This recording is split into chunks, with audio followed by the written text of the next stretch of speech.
doesn't care about you. That's why you need a medical emergency kit. It contains life-saving medications like ivermectin, Z-Pak, and antibiotics. Stock them before they block them. This is a special report. Knowing how to invest your money is harder than ever before. Dealing with stock market volatility, record debt, and terrorist attacks requires new thinking. At U.S. Asset Management, we can help you see the world more clearly so that you can move beyond the chaos and invest with confidence. Call us, visit us online, or drop by our office. U.S. Asset Management, helping you make better decisions with your money.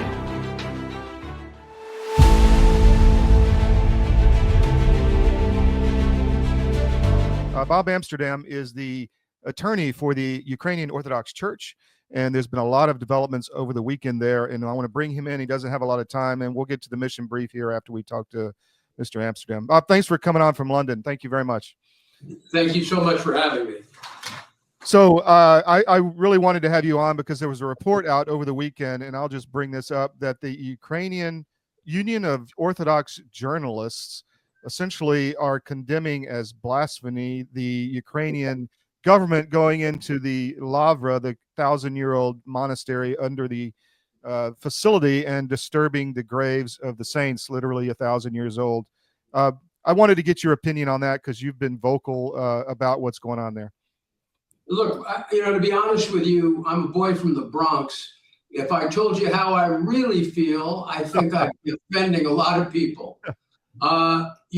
We give the Ukrainians unlimited money to go fight Russia, and yet they spend the money on absolutely crazy stuff. I would sooner they buy Zelensky another yacht rather than spend the money disgracefully disturbing the remnants of saints, a blasphemy that's occurring with US dollars based on the activities of our former Secretary of State and this mad woman that seems to have run the State Department. I will tell you, there is one man above all, even above Zelensky, that's to blame, and that is the Patriarch Bartholomew of Constantinople, who agreed with American authorities to, in breach of all religious law, remove Ukraine from the Russian church, put it in his control so that the absolute ultra-nationalists who control the church in Ukraine could engage in blasphemy and desecration of sites like this. They have taken over 1,500 churches, beaten parishioners, burned churches, set up their own iconography with Maidan replacing saints in the icons. It is incredible what we as Americans have funded.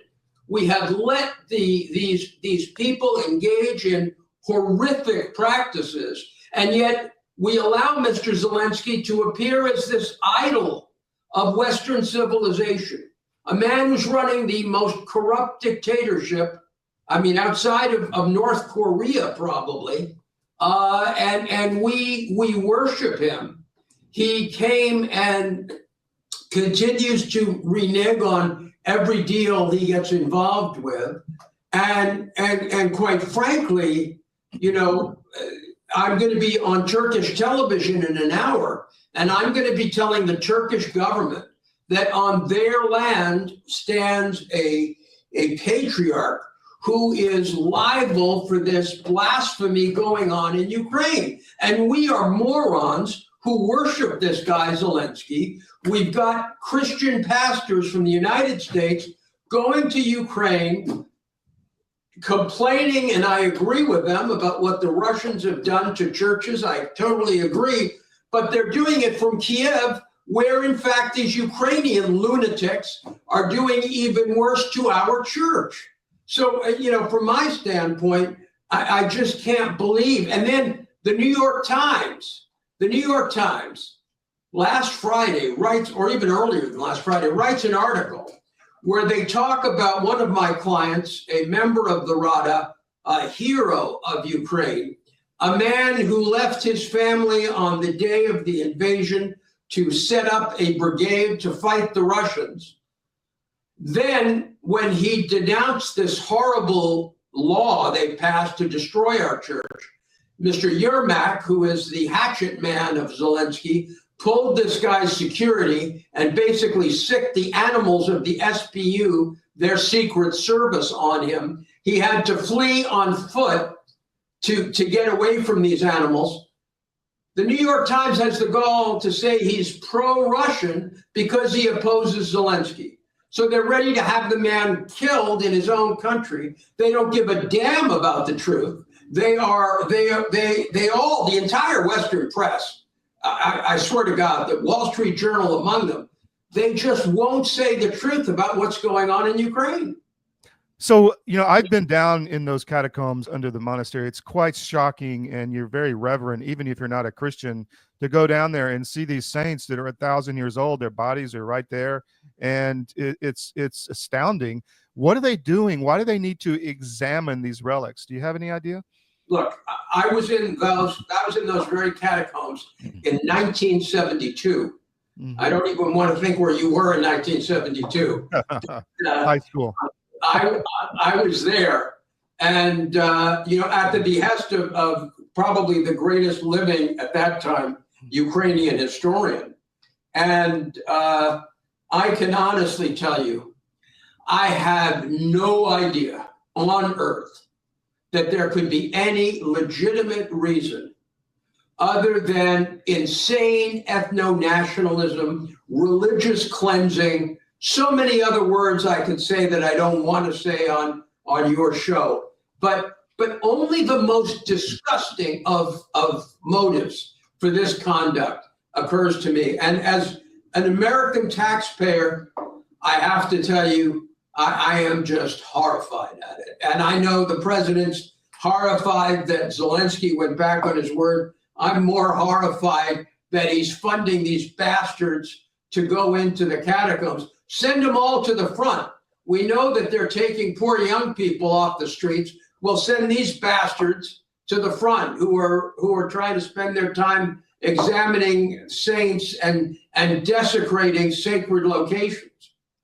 So what about the Trump administration? You bring that up. That's a good point. Are you? And I asked you. We interviewed you a few weeks ago, and I asked you what the response has been from the Trump administration, and you were basically saying it's early. This was in February, I believe, and we're going to give them a chance.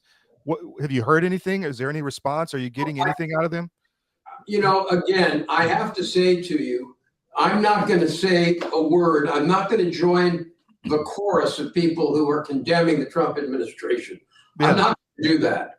I'm not going to do that for a variety of reasons, one of which is that the vice president had the courage to stand up for the Orthodox when no one else would. Mm-hmm. I am very upset as a lawyer with these attacks on law firms. I don't agree with them. I'm going to work in support of those law firms. I will totally say this, though. I endorse the president's view that under the Democrats, the Justice Department was politicized. In fact, this morning I had a call with a 74-year-old victim of that politicization who was facing 7 years in jail because he was trying to help a Christian community get established. And I'm actually offline. I'm going to ask you to possibly have him on your show at some point. Sure, of course. He is a complete example of the weaponized justice system under the last government. I had with me the co-author of a book I'm in the process of writing, and the author of a new book, Dangerous Company, a guy named Sam Patton, brilliant individual. He was charged and convicted on a completely bogus FARA charge, and the prosecutor said, if we weren't trying to get Trump, you'd have never been charged. The guy did absolutely nothing, and now his life has been somewhat ruined by this experience. So believe me, they were weaponized. I understand the president's anger. I truly do. But I think we have to be careful. We're in a society of laws. These law firms represent, admittedly, the best and worst of us. but we cannot take retribution on law firms, deny them national security entitlements they've earned, especially when they're engaging in pro bono work. Yes, we're in a politicized environment, but we always, in every case I do, as you know, I'm representing the Congolese, we work all over the world. Rule of law is our principle. I mean, they don't have it in Ukraine. They have a completely bankrupt system run by the secret police. And one thing I will say about our president is, I think he's telling us the truth about Ukraine, and I don't think our people are listening to him. I completely agree, and that's what bothers me. And the efforts to destroy any peace negotiations are really disturbing to me from Europe and from inside the United States. But who do you think is behind this agenda? I'm of the opinion Zelensky is being told what to do. Do you agree with that? I mean, I think there's somebody like Macron and others who are directing these guys to work against their own people, essentially. Any thoughts on that? Look, to be honest with you, I have felt for a long time that Zelensky is not acting in the best interests of the Ukrainian people. Mm-hmm. And I mean, I think it was the case when the war started, because there was, as it's become clear, a negotiated deal on the table that's far better than anything he would have seen today. I do think that Ms. Newland believed that the bloodletting that's going on was good for the United States. Yeah. She's bragged about it. And I think that's a tragedy. I think Ukraine has lost a generation of its best and brightest, and Russia has lost a tremendous amount of its people. But, I'm not a conspiracy theorist. Yeah. I will say this. I am shocked at the British government, as well as European governments, who say that Putin's ready to invade. Let's be really damn clear. Putin has not been able to take Ukraine. Not even Donbass. Yeah. He has not been able to take Kyiv. Yeah. And all of a sudden, he's an existential threat to Paris. I mean, I think somebody needs their head examined. I think you have a tremendous problem in Europe of a lack of leadership, a tremendous lack of leadership, and people who are rallying around, Mr. Zelensky like he's God's gift, and we're into, again, I'm showing my age, but we're into the old domino theory. Yeah, yeah. And there is no relevance. Let's be clear. We made a terrible mistake in 2008 when we didn't push Putin further back when he invaded Georgia. We're making a terrible mistake now, not being stronger supporters of freedom in Georgia. There's all sorts of goings on we should have done that we haven't done. But this idea that Putin is going to invade Western Europe is absurd. Unfortunately, because of sanctions, we've led him into a war economy that's going to be very hard to deconstruct. And as you know, and I won't bore your listeners, I am completely against the whole sanctions process and feel that all we've done is empower Putin with sanctions. And all these liberals in the United States, these liberals and these big law firms, they have committees to throw out clients who have Russian last names. And they tend to be rule of law liberals. It's shameful what we've done to Russian Americans or Russians in the United States, all over the world, all over Europe. I think it's completely horrendous and shameful. I condemn Mr. Putin. As you know, he had me arrested. I have no soft spot for Russia at all. But this crucifixion of anyone with a Russian last name is just, it's a desecration of history. The United States, the rest of the West would not be here without Russia's participation in World War II. And we throw all of that history out, and we just, we deify a guy who's leading a country that he has led astray in terms of the terrible, incalculable cost he's visited upon the country. and the terrible impact of this law that's passed, Law 3894, that's going to destroy the 1,000-year-old Orthodox Church. Well, let's talk about that for a minute. We got about 10 minutes left, and I appreciate your time carving out today. Last time, and we've interviewed you many times, but people may not have seen it. Can you give us an overview of what's actually happening to people, Christians in Ukraine right now? You mentioned last time beatings of priests, congregations having to meet in the woods. I mean, I think this needs to get out. People need to understand what's actually happening to individuals on the ground. Well, firstly, Todd, let me again extend my thanks. Yours is one of the only medias that will allow any coverage. I've gone to the Guardian, I've gone to the Wall Street Journal, we've gone to numerous media that won't cover it. You and Tucker have been the only people that have covered this.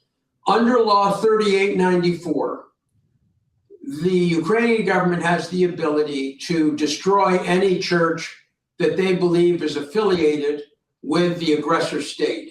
Now, our church is not affiliated with the aggressor state at all.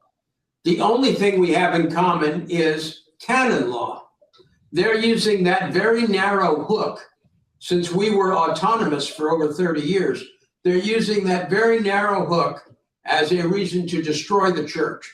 They're arguing that because they've convicted 25 people under some bogus charge of treason, that therefore 10,000 priests should be essentially have their communion destroyed. I mean, it is a false logic. It is something that is anathema to us in the United States. And yet, pastor after pastor goes to Kyiv, applauds this new state church that's all of 5 years old, doesn't pay any attention to what they've done to our church. It's just horrific. And we cannot seem to get through to the Christian leadership in the United States that there is this religious form of genocide going on in Ukraine. By the way, at the behest of American Christians. Well, that's the whole point. Yeah. Many evangelicals are flocking to Ukraine. They're complaining about what's happening in the Donbass. I mean, I was as you may be aware, I was in Washington at the Religious Freedom Conference, which you should have called the Ukrainian Religious Freedom Conference, because the Ukrainians had 200 people there, including many members of the military. And they had the guy in charge, the guy who had written the bill to destroy this church, gave a lecture about religious freedom. I thought I was in a George Orwell book when I was there. I wasn't allowed to speak a year ago. This year I was allowed to speak for 4 minutes, and they put beside me a representative of the other church to disagree with everything I said.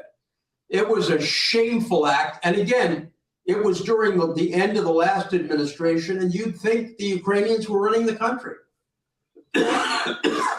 So one thing I think I want to highlight is that, and you mentioned this before, that this church is where most of the Ukrainian population was baptized. Right.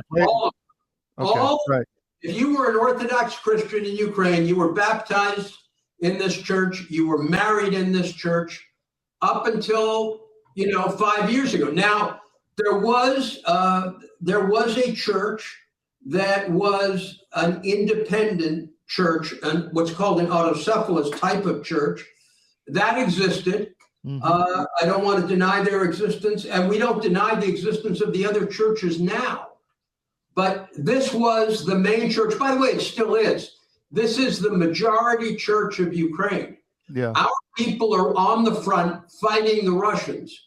And there are videos. If you go to SaveTheUOC.com, you will see videos of our soldiers on the front line. By the way, the most moving video is of a man on the front line talking about his village church being taken over. That man has been killed by the Russians. It's incredible. Well, we played in the cold open and just got a few more minutes, but we played in the cold open the population outside the Kyiv, I think you said Perchersk Lavra, which is the monastery, singing because they were going to lose their church, and they did lose it. and now they're going under and disturbing the catacombs. Do you know, is the new church, I think it's called the OCU, are they taking over these buildings? Are they closing them? What are they doing? Do you know? Look, I don't know what their plan is here. I've been in their church on this site. I went to Kyiv, as you know, a year ago, followed mercilessly by the secret police, who then beat up the priests I met. They often take over churches or turn them into museums because their followers aren't very religious. Right. And this is a crazy thing. They take our churches, steal them, and turn some of them into museums or discotheques. Wow. What else, Bob? Anything else that needs to get out on before we let you go? I know you got to run to another meeting. Look, I just want to repeat again that people should speak to their members of Congress, speak to their church leaders about what's happening to the Ukrainian Orthodox Church. Unlike Mr. Zelensky, who goes from country to country begging for billions, we're only asking for the consideration of our church being allowed to stand and having people pray.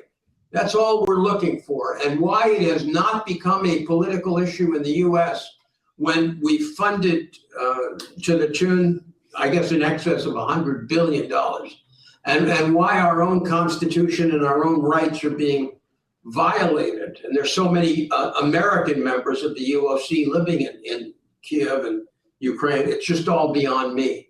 So again, thank you so much, Todd, for listening to us. Well, Bob, we'll have you back down the road as things progress. Thank you for your time. Take care. We'll be right back with the SCIF.